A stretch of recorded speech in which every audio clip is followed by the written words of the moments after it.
Nous avons question de se rappeler, juste un petit rappel, un rafraîchissement, c'est que nous sommes en train de regarder comment est-ce qu'on peut nourrir les racines de l'Église, les racines dans lesquelles l'Église doit plonger pour se nourrir.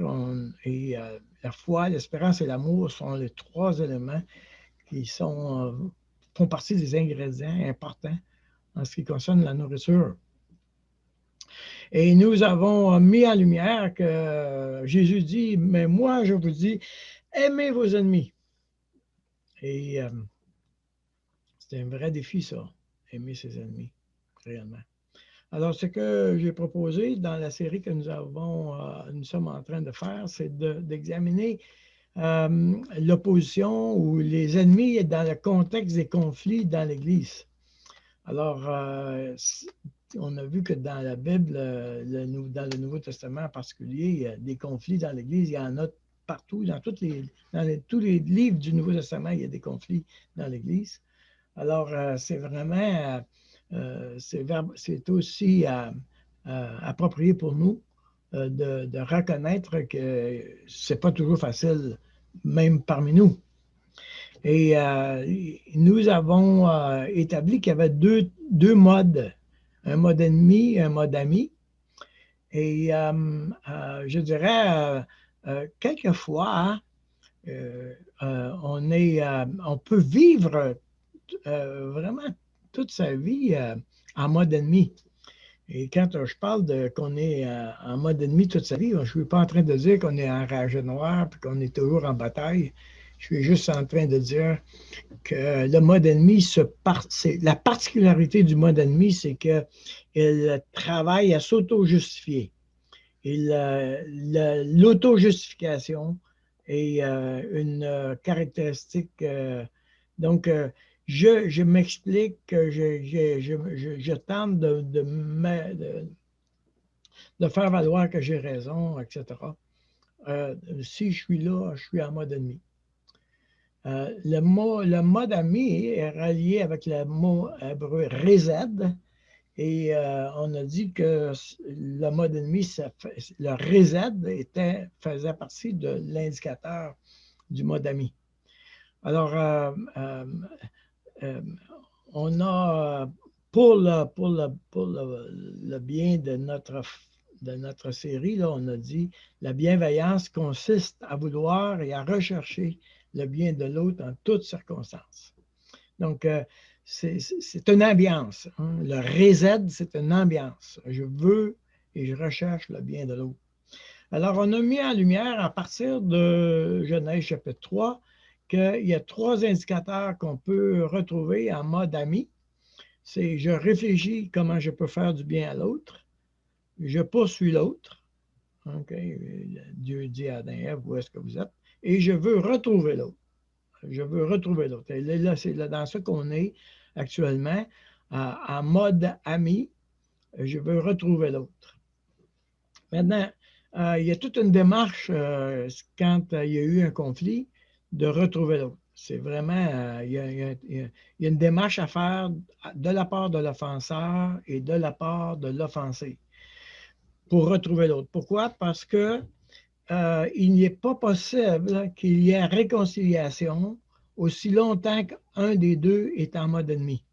Il faut absolument que l'offenseur et l'offensé aient fait suffisamment de chemin pour se retrouver en mode ami. C'est-à-dire que les deux ne tentent pas d'obtenir gain de cause, les deux ne tentent pas de faire valoir leurs points, de gagner ou de faire payer l'autre. Les deux cherchent à s'investir dans la vie de l'autre. Alors, on a dit que l'offenseur avait un cheminement. On a regardé ça dans les semaines dernières. Mais là, on est en train de travailler ou en train de visiter le cheminement de l'offensé. On a commencé la semaine dernière en mettant en lumière que l'offenseur et l'offensé l'offensé a un cheminement à faire pour se retrouver en mode ami en vue de la réconciliation.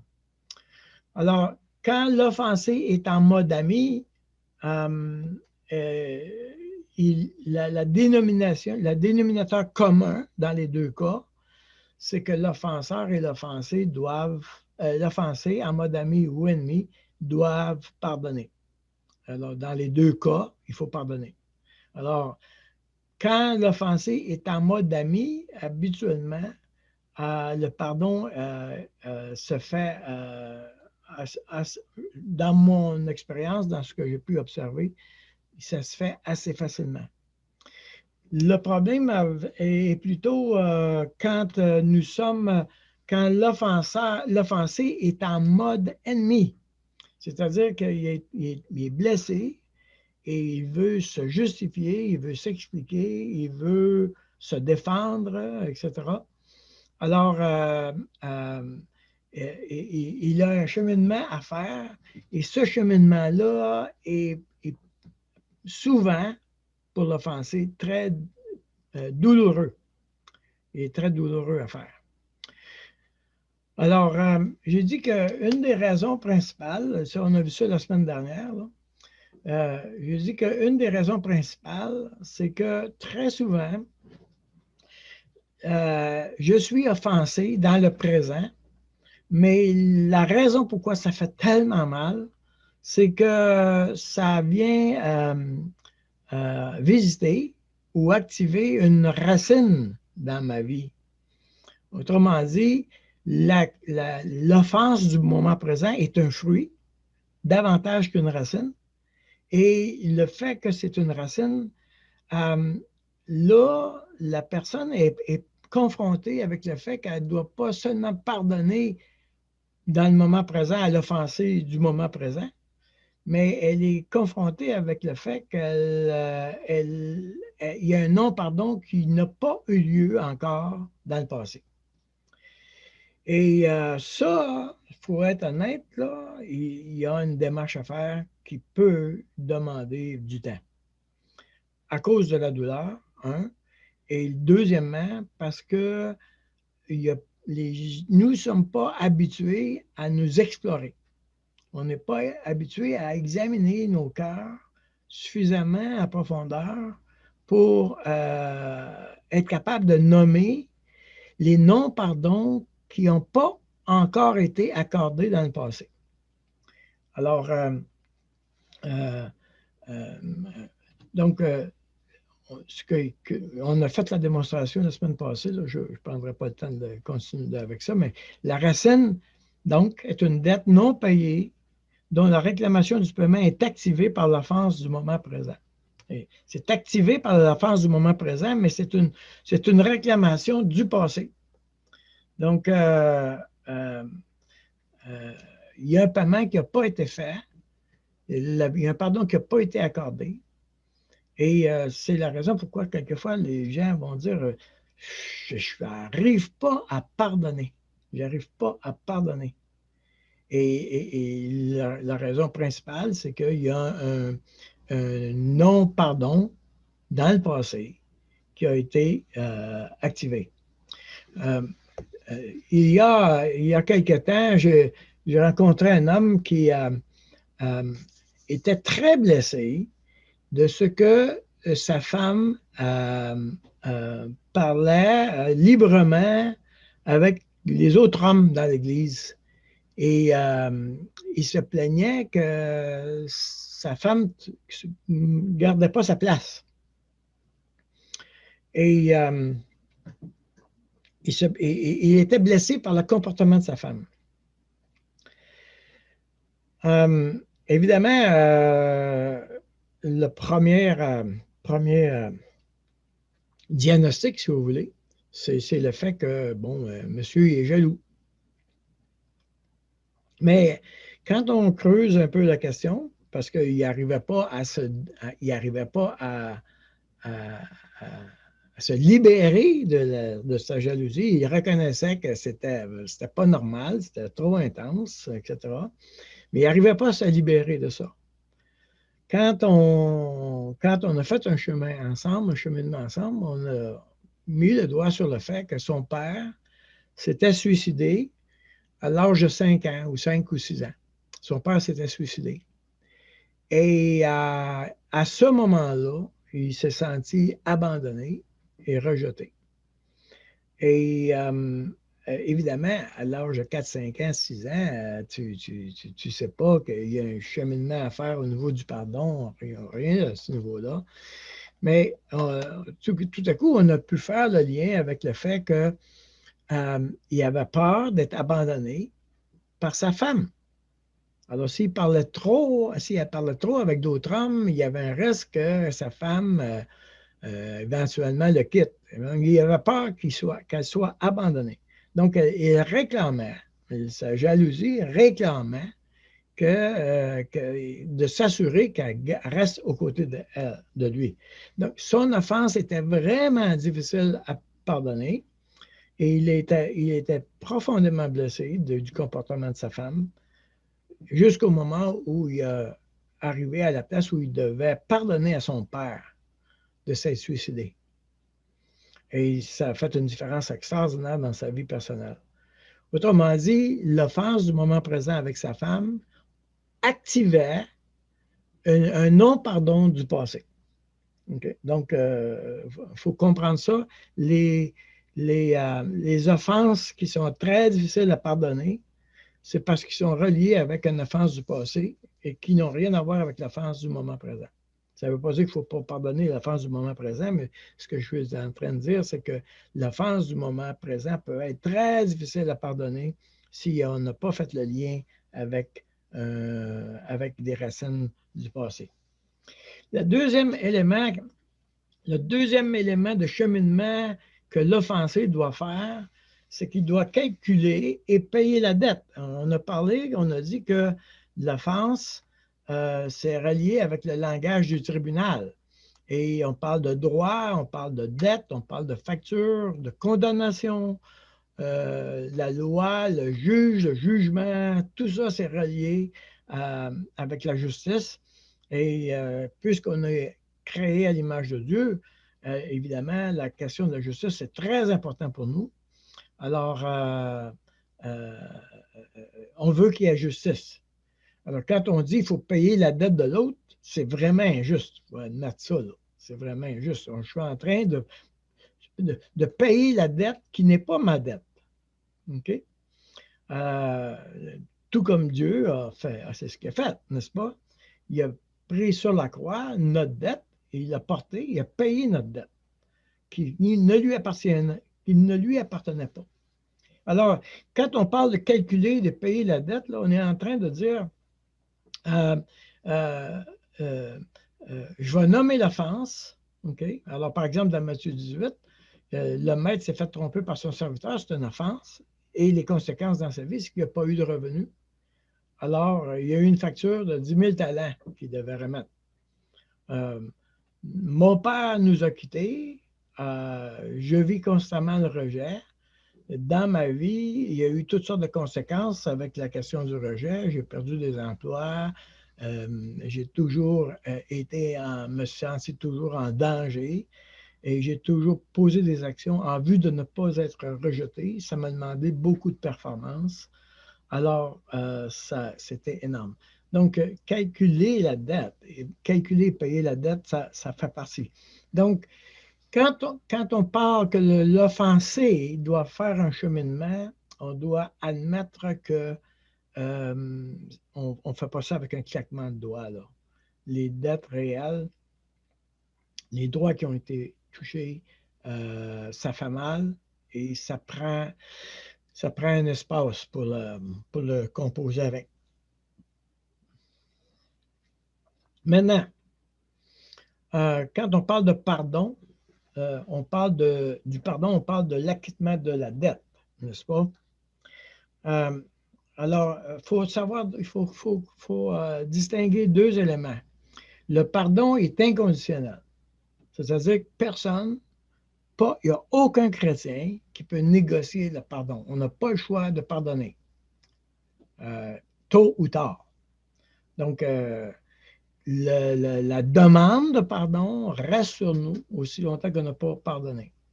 La réconciliation, elle est conditionnelle. OK? Pourquoi? Parce que la réconciliation demande deux personnes.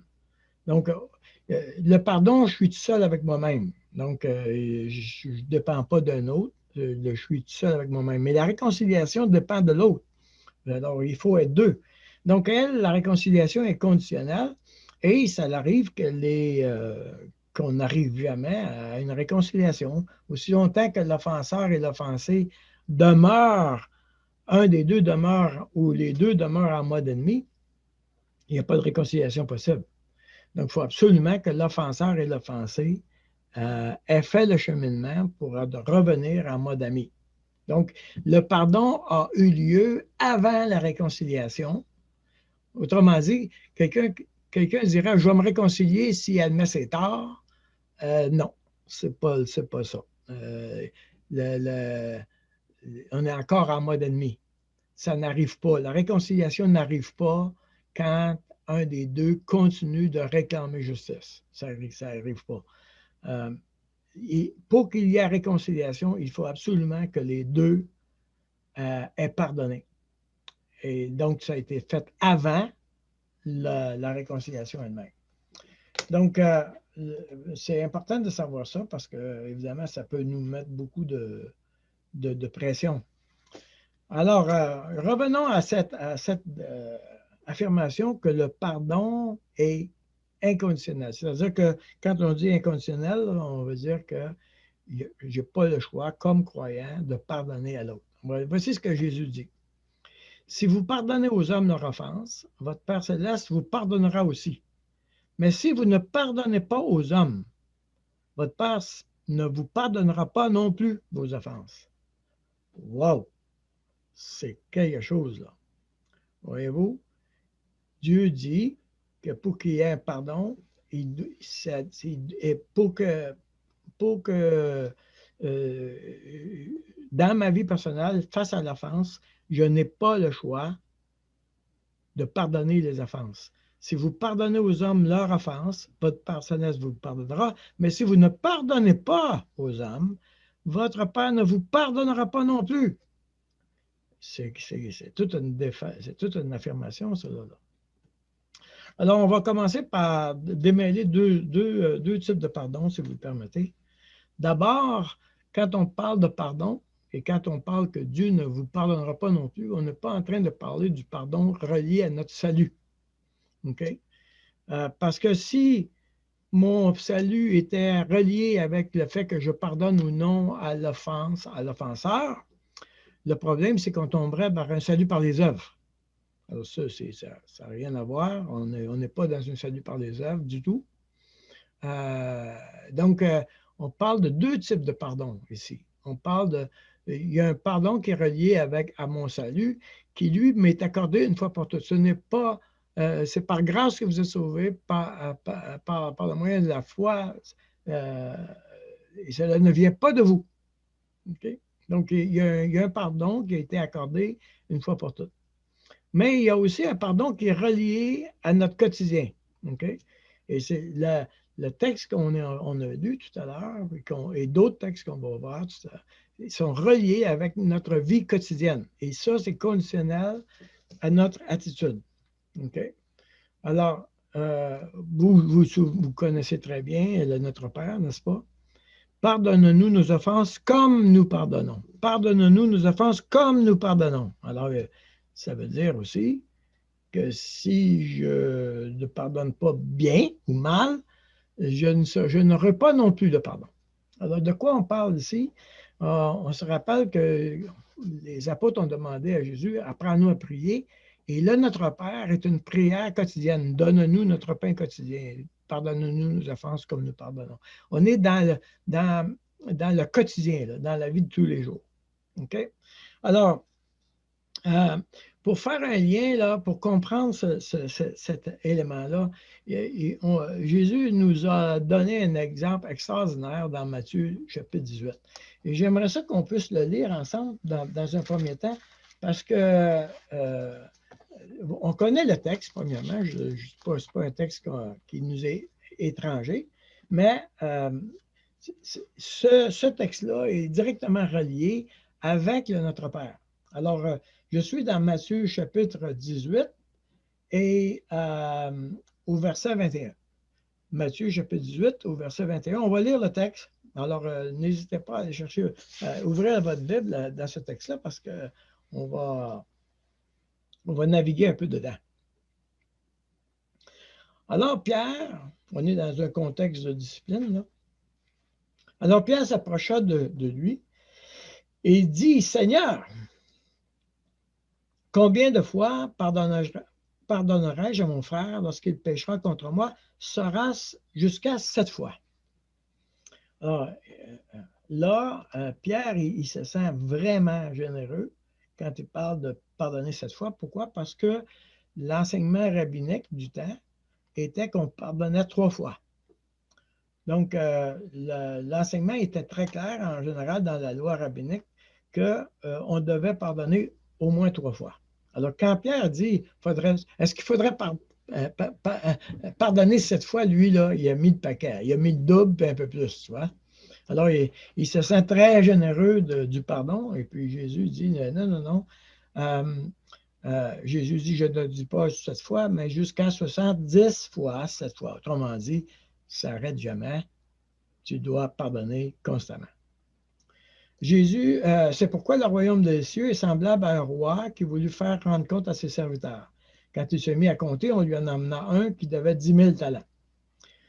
Alors évidemment, la mesure à l'époque, c'est impossible de payer 10 000 talents. Point à la ligne. C'est l'équivalent de plus qu'une vie de salaire. Alors, comme il n'avait pas de quoi payer, son maître ordonna qu'il soit vendu, lui et sa femme, ses enfants et tout ce qu'il avait, et que la dette soit acquittée. Le serviteur se jeta en terre, se prosterna devant lui et dit, Seigneur, aie patience envers moi, et je te paierai tout. Ému de compassion, le maître de ce serviteur le laissa aller et lui remit la dette. Alors, on s'entend que si le maître a remis la dette, ça veut dire que le maître qui était l'offensé a choisi de porter la dette de l'autre. Okay? Donc, il a remis la dette, c'est lui qui l'a absorbé, la dette. Okay? Après qu'il fut sorti, ce serviteur rencontra un de ses compagnons qui lui devait 100 deniers. Il le saisit, il l'étranglait en disant, paie ce que tu me dois. Son compagnon se jetant à terre, le suppliait, disant, aie patience envers moi et je te paierai. Alors, on a exactement la même situation. Le premier serviteur s'est jeté à terre devant le maître lui a remis la dette. Son compagnon maintenant se jette à terre devant lui, puis lui demande aussi d'avoir pitié de lui. Son compagnon, mais l'autre ne voulut pas, et il alla le jeter en prison jusqu'à ce qu'il ait payé ce qu'il devait. Ses compagnons, ayant vu ce qui était arrivé, furent profondément attristés et ils allèrent raconter à leur maître tout ce qui s'était passé. Alors le maître fit appeler ce serviteur et lui dit, méchant serviteur, je t'avais remis en entier ta dette parce que tu m'en avais supplié. Ne devais-tu pas aussi avoir pitié de ton compagnon comme j'ai eu pitié de toi? Et son maître héritier le livra au bourreau jusqu'à ce qu'il ait payé tout ce qu'il devait. C'est ainsi que mon Père céleste vous traitera si chacun de vous ne pardonne à son frère de tout son cœur. Alors, évidemment, là, il faut commencer par essayer de comprendre de quoi on est en train de parler. Est-ce que si moi je ne pardonne pas, est-ce que ça veut dire que Dieu ne me pardonnera pas puis je perds mon salut? Alors, comme j'ai dit tout à l'heure, ce n'est pas relié avec le salut, mais c'est relié avec le quotidien. OK? Alors, la dette originale est impossible à payer. Donc, le maître n'est pas en train de dire au serviteur ingrat, je te livre au bourreau, tu vas payer mon 10 000 talents. Il n'est pas en train de dire ça, là. L'homme est toujours sans ressources, puis c'est toujours impossible de payer. Alors, on n'est pas à la place où le maître réclame de nouveau la dette originale. Mais, il nous dit c'est quoi la dette? Il nous dit la nouvelle dette. Ne devais-tu pas avoir pitié de ton compagnon comme j'ai eu pitié de toi? Autrement dit, tu as bénéficié d'une clémence de ma part, j'ai eu pitié de toi. Le fait que moi j'ai eu pitié de toi est-ce que tu ne devrais pas reconnaître que n'importe qui aurait une dette envers toi devrait s'attendre à avoir la même miséricorde et la même grâce que tu as reçue de moi? Voyez-vous? C'est important là, ce que je suis en train de dire là. Parce que dans le quotidien, dans la vie de tous les jours, il y a toujours quelqu'un, à quelque part, qui nous doit quelque chose. C'est comme ça.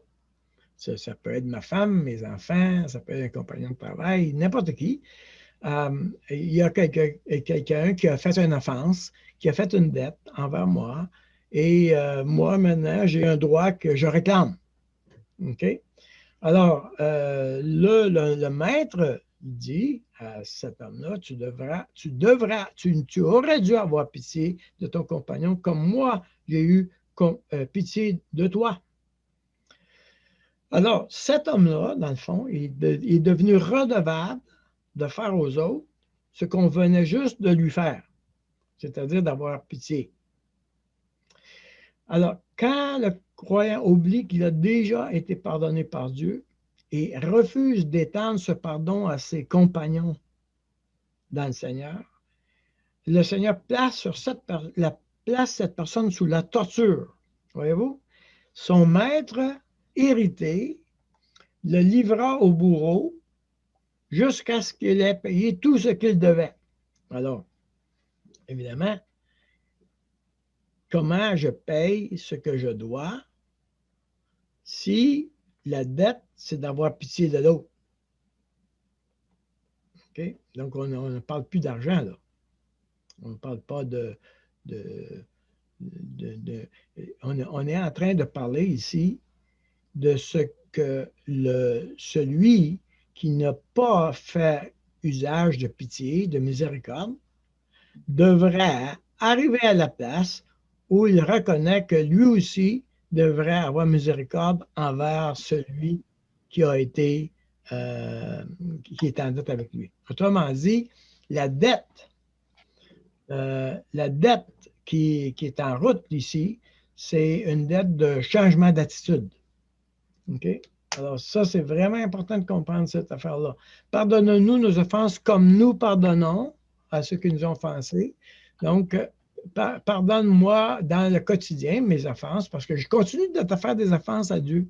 Je continue de pécher contre Dieu. J'arrête pas, moi, là. C'est pas parce que j'ai accepté le Seigneur, c'est pas parce que j'ai le salut, c'est pas parce que j'ai été pardonné dans le sens qu'on m'a accordé la vie que que dans la vie de tous les jours, je ne pêche pas. Ça veut dire que Dieu doit continuer de me pardonner les offenses que je fais contre lui.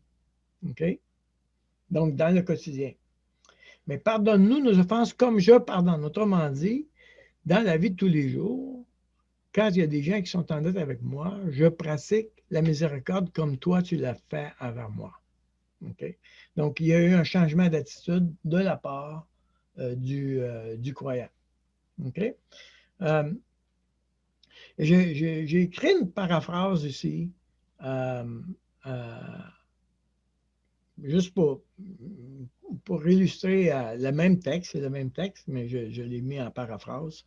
Alors le maître fit appeler ce serviteur et lui dit, « Méchant serviteur, je t'avais remis en entier ta dette parce que tu m'en avais supplié. Ne devais-tu pas aussi avoir la même attitude que moi? Je t'ai regardé comme quelqu'un qui ne pouvait pas payer sa dette. Ne devrais-tu pas regarder l'autre comme quelqu'un qui ne peut pas payer sa dette envers toi? » Et le maître le laissa dans un non-repos jusqu'à ce qu'il adopte la même attitude que son maître, en reconnaissant que les autres non plus ne peuvent payer leur dette envers lui, tout comme lui ne pouvait pas le faire envers son maître. Alors, quand Dieu dit que le maître a livré le serviteur au bourreau, on est en train de dire que Dieu va mettre sur les épaules du croyant des événements, des actes de discipline, du stress, des actions dans ma vie qui vont rendre ma vie difficile et qui vont, par la grâce de Dieu, m'amener à reconnaître que ce non-pardon-là est en train d'empoisonner ma vie. et que je dois arriver à la place où je vais pardonner à l'autre. L'autre ne peut pas payer sa dette. Alors, je dois reconnaître, il y a quelqu'un qui a son micro est ouvert, c'est juste à surveiller ça. Je dois reconnaître que je n'ai pas ce qu'il faut pour payer ma dette envers Dieu. Je dois reconnaître que les autres n'ont pas ce qu'il faut pour payer leur dette envers moi. Et je dois reconnaître devant Dieu que je suis dans la même situation que ceux à qui je réclame un paiement. Alors, je n'avais pas ce qu'il fallait pour payer ma dette. L'autre non plus. Dans les deux cas, on est toutes les deux dans la même situation. Le paiement ne peut pas se faire si je ne fais pas, je ne remets pas la dette. OK? Donc ça, c'est vraiment, vraiment important. Pardonne-nous nos offenses comme nous pardonnons à ceux qui nous ont offensés. Donc, l'offensé a un cheminement à faire dans le paiement de la dette. Le mot pardonne-nous nos offenses, le mot offense, c'est un manquement au paiement. Pardonne-nous nos manquements au paiement. Okay? C'est le même mot, ophélia, ophélima. C'est-à-dire, c'est cette idée que quelqu'un est en dette avec moi. Alors, et maintenant, la nouvelle dette, c'est une dette d'attitude. Ce n'est pas la première dette, c'est la dette d'attitude. Je dois maintenant, puisque Dieu m'a accordé le pardon, moi, je suis invité à faire de même avec ceux qui sont autour de moi. Donc, dans une situation de conflit, je reviens avec cette idée, dans une situation de conflit, l'offensé, pour qu'on puisse aller, pour se retrouver, hein, parce qu'on est un des indicateurs pour se retrouver en mode ami, il faut que l'offensé ait fait ce cheminement-là. Okay. L'offenseur avait son cheminement à faire, l'offensé a ce cheminement à faire. Okay. Donc, voilà. Alors,